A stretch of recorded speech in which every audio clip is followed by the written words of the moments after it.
अस्सलाम वालेकुम वीवर्स। अभी मैं आ गया हूँ ग्वालियर के किले पर। ग्वालियर का किला महमूद गजनवी से लेकर ब्रिटिशर्स तक कि किस तरह से मुसलमानों का उरूज हुआ और ज़वाल हुआ, किस तरह से मुसलमान सक्सेसफुल हुए और फिर अनसक्सेसफुल।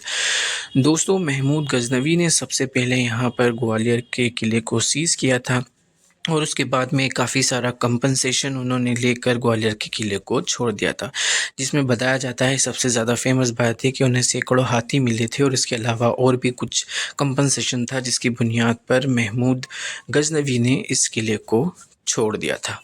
दोस्तों, उसके बाद में सबसे पहले ग्वालियर के इस किले को कैप्चर करने वाले थे सुल्तान अल्तमश, जो ममलूक डायनेस्टी के थे, गुलाम वंश के थे, गुलाम डायनेस्टी जो कि मोहम्मद गोरी के गुलाम थे, कुतुबुद्दीन ऐबक, और उन्हीं के वो सन इन लॉ थे अल्तमश। उन्होंने इसे कैप्चर किया था। दोस्तों, ये बहुत पुराना किला है, लेकिन ये वाला जो हिस्सा है ये बिल्कुल जब मोहम्मद बिन तुगलक ने बहुत सारे रॉन्ग डिसीजंस लिए थे और उन्हीं के टाइम में बहुत सारी बगावतें हुई थी, मालवा सल्तनत, गुजरात सल्तनत, उसी दौरान मान सिंह तोमर एक राजपूत ने इस किले के अंदर ये वाले महल का निर्माण करवाया था। मान सिंह तोमर जो एक राजपूत राजा थे, उन्होंने इस किले के अंदर ये वाला जो हिस्सा था उसका निर्माण कराने के बाद में यहाँ जो पीछे की तरफ देख रहे हैं, यहाँ बहुत सारे मान सिंह तोमर के ख़ानदान के लोगों के महल है। ये कर्ण महल है जो उसी डायनेस्टी का एक हिस्सा रहा है। इसके सामने की तरफ जब हम जाएंगे तो हमें विक्रम महल मिलेगा जो उनके बेटे के द्वारा जिसका निर्माण करवाया गया था। दोस्तों, मालवा सल्तनत, गुजरात सल्तनत और बहमनी सल्तनत मोहम्मद बिन तुगलक के रॉन्ग डिसीजंस के बारे में, क्योंकि उन्होंने दिल्ली से खुल्लाबाद की तरफ उसे देवगिरी जिसे कहा जाता था एक ज़माने में, उस तरफ अपनी दौलताबाग में राजधानी शिफ्ट करना चाहते थे और उसके बाद फिर से वो दिल्ली की तरफ गए।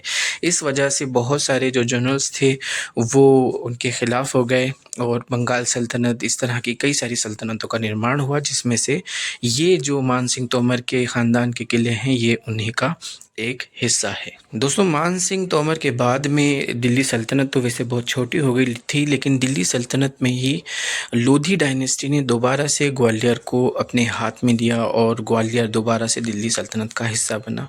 ये जो आसपास के हिस्से आप देख रहे हैं ये ब्रिटिश टाइम के कुछ यहाँ पर साइट्स हैं, स्ट्रक्चर है।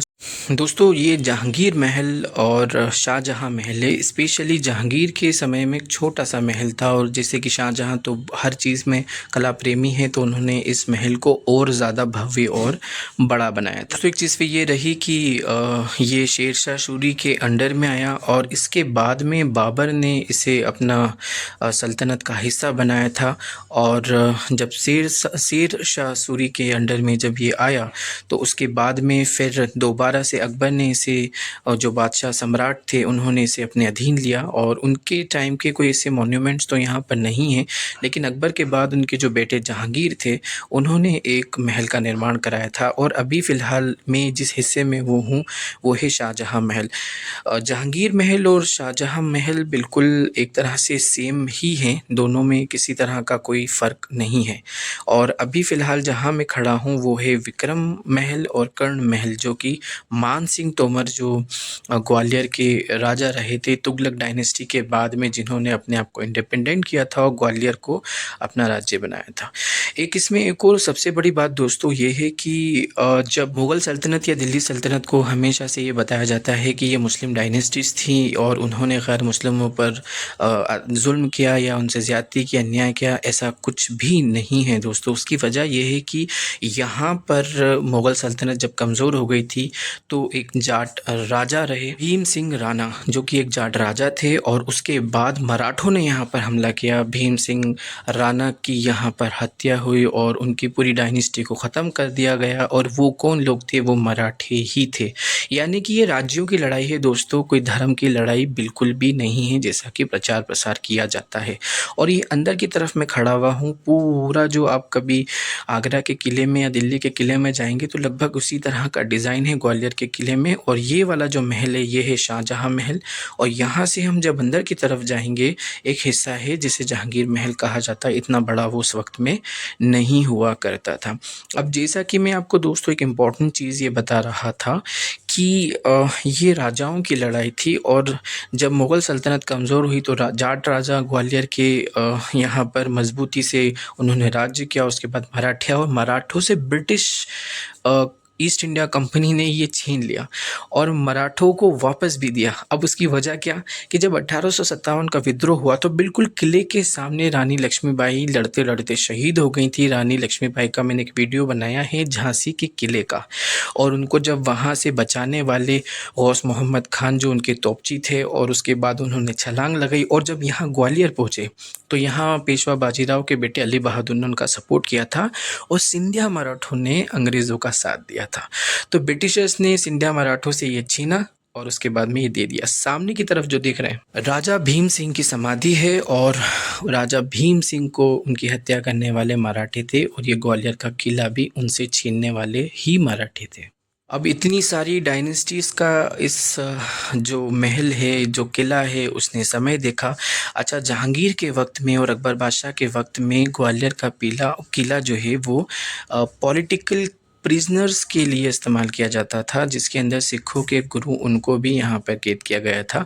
वजह, और अभी जिस जगह पे मैं घूम रहा हूँ ये है शाहजहाँ महल के अंदर वाला हिस्सा, और उसमें जहांगीर महल में हूँ।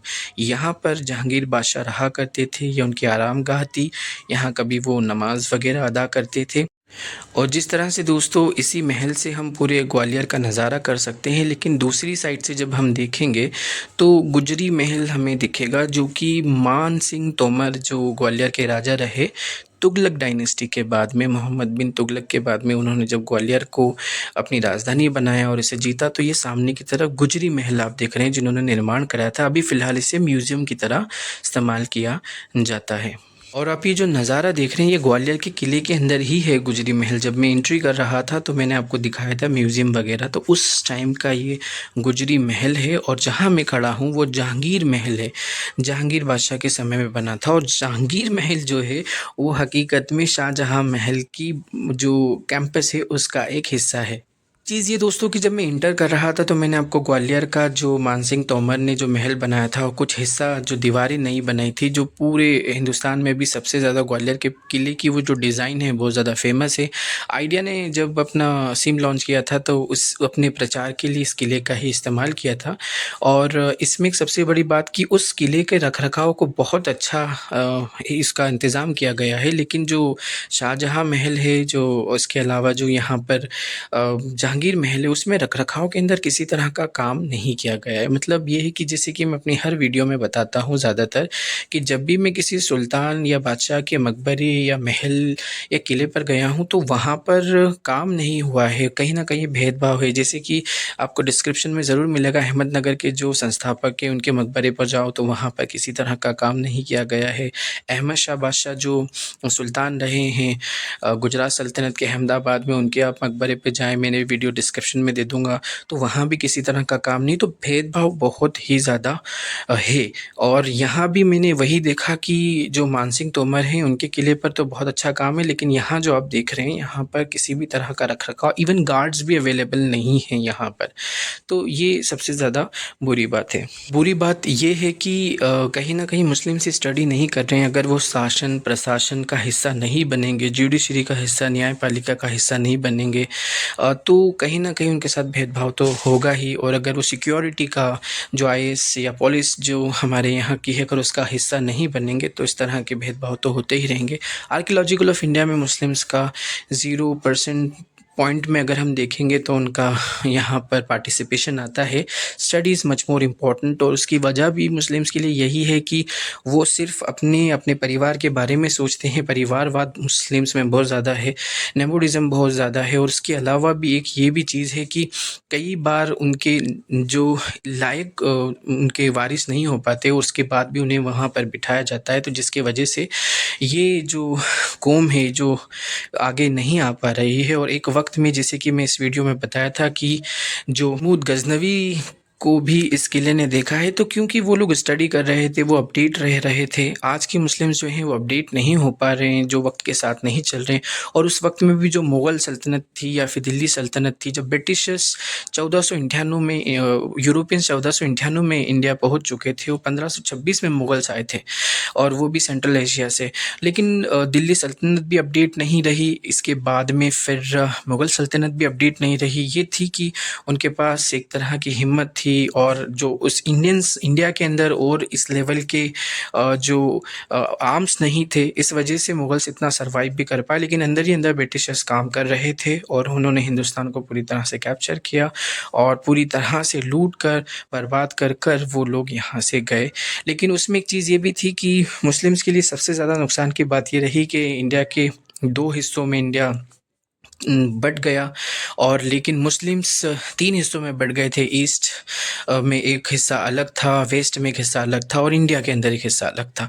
तो इस वजह से जो जो रूलर्स थे, जिनके पास पावर था, वो लोग तो ईस्ट पाकिस्तान और वेस्ट पाकिस्तान के हिस्से में बन गए। लेकिन जो यहाँ के मूल निवासी लोग थे, जो शूद्र थे, जिन्होंने इस्लाम को अपनाया और कलमा तौहीद पढ़ा, तो पहले जब वैदिक धर्म की यहाँ पर राज हुआ करता था, उस वक्त में उस शूद्र मूल निवासियों को इस वजह से टॉर्चर किया जाता था कि उनको हक नहीं दिया जाता था स्टडी करने का, और वो स्टडी नहीं कर पाते थे, ऊपर नहीं आ पाते थे।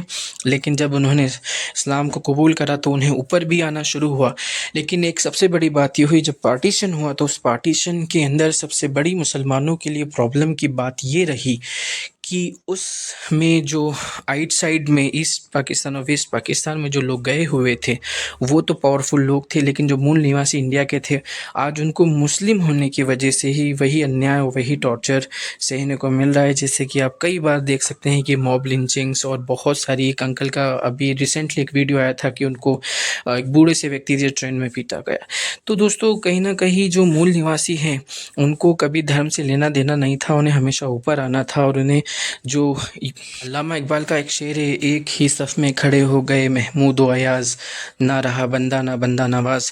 तो मैं ये बात कहने की मेरी वजह यही है कि इस किले का भी ताल्लुक़ महमूद गज़नवी से है, और यहाँ के जो मूल निवासी, उन्होंने इस्लाम को इसीलिए अपनाया कि उन्हें एक बराबरी मिल रही थी। और दोस्तों, ये जो आप देख रहे हैं, ये है समाधि भीम सिंह राणा की। भीम सिंह राणा जो थे, जाट राजा थे, जिनकी हत्या मराठों ने कर दी थी और इस किले को उनसे जीत लिया था। लेकिन उसके बाद में ब्रिटिश ईस्ट इंडिया ने मराठों को हराया, और मराठों को हराने के बाद में ग्वालियर जो है ब्रिटिश ईस्ट इंडिया के अंडर में आया। लेकिन दोबारा से जो सिंधिया मराठे थे, उनको ये उन्होंने दे दिया पूरा ग्वालियर स्टेट। उसकी वजह ये थी कि रानी लक्ष्मीबाई और अली बहादुर और भी जो दूसरे राजा थे, वो 1857 में ब्रिटिशर्स की ये जो फूट डालो की राजनीति थी, उसको वो समझ चुके थे कि किसी तरह से ये लूट कर ही हमारे देश के लोग नहीं हैं, ये लूट कर ले जाएंगे। और गैर मुस्लिम और मुस्लिम वाला जो एक नफ़रत उन्होंने शुरू की थी, जो आज भी चली आ रही है, और आज के लोग भी इसी वजह से राज करना चाह रहे हैं, जो ब्राह्मणवादी, नफ़रतवादी, जातिवादी सोच के लोग हैं। तो दोस्तों, एक सबसे बड़ी चीज़ ये भी है कि इसी किले के अंदर एक मस्जिद है। बहुत सारी मस्जिदों का मैंने बनाया, जैसे देवगिरी जो है दौलताबाग का, वहाँ पर एक मस्जिद है जिसको अब भारत माता का मंदिर कहा जाता है। ऐसे बहुत सारी मस्जिदें हैं जिनको मंदिर में तब्दील कर दिया गया।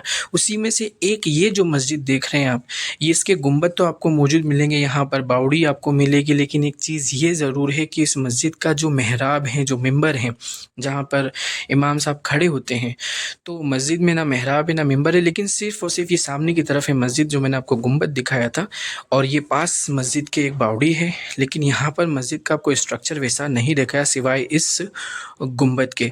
पीछे की तरफ से भी मैं गया था और मैंने यहाँ के गार्ड से भी पूछा था, तो गार्ड्स इसकी रियल हिस्ट्री बताने को तैयार नहीं थे। यहाँ के जो स्थानीय मुस्लिम हैं, उन लोगों के द्वारा मुझे ये बात मालूम चली थी कि ये मस्जिद थी। क्यों? क्योंकि यहाँ मुग़ल सल्तनत भी रही, यहाँ दिल्ली सल्तनत भी रही, और जैसे ही आप एंट्री भी करते हैं इस मस्जिद की तरफ, तो आपको एहसास हो जाता है कि ये मस्जिद है। तो इस तरह का जो भेदभाव है, जुल्म, अन्याय है, उसकी वजह कोई भेदभाव करने वाले, अन्याय करने वाले लोग नहीं हैं। उसकी वजह खुद मुस्लिम से, क्योंकि वो शिक्षित नहीं हो रहे हैं। और जैसे कि होली कुरान के अंदर ही सबसे पहली जो वर्ड्स है, वो एजुकेशन की तरफ ही है, स्टडी करने की तरफ ही है, ज्ञान अर्जित करने की तरफ ही है। तो ये सबसे बड़ी एक प्रॉब्लम्स मुस्लिम्स की रही है कि they are not studying. Once they will study, तो वो इस तरह के अन्याय से के खिलाफ खड़े हो पाएंगे। So I hope you like the video as I tell my all videos that I'm traveling all over India to tell you the real history of India. So I just request you, please like my video, share my video and subscribe my channel. Thank you for watching. Keep smiling. Take care. Allah Hafiz.